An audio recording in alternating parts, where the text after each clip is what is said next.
কেমন আছেন সবাই? আশা করি অনেক ভালো আছেন।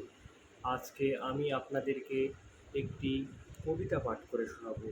কবিতাটির নাম হচ্ছে মামুনের কুদ্দ।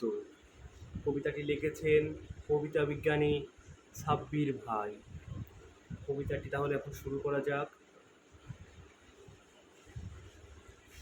ফেসবুকে লেগেছে যুদ্ধ, মামুন করেছে কুদ্দ।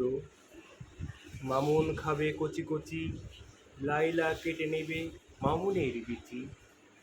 মিলাতে পারি না ছন্দ, মামুন বলেছে লাইলার বগলের গুন্ড। মামুন যেতে চায় চাঁদে, লাইলা এখন লাইভে এসে কান্দে। শিয়াল কুকুরের কৃপায় দয়া করে মামুনকে পাঠান লাইলার লুলুর চিপায়।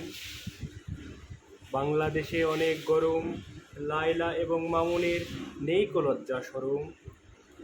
মাঝে মধ্যেই তারা ধরে নানান লটিকালা, ওদের গলায় পড়াতে হবে ছেঁড়া জুতোর মালা। কবিতাটি বুড়ির কুরকুরি কাব্যগ্রন্থ থেকে নেওয়া হয়েছে। কবিতাটি আপনাদের কেমন লেগেছে আপনারা অবশ্যই কমেন্ট করে জানাবেন এবং শেয়ার করতে ভুলবেন না গাইস।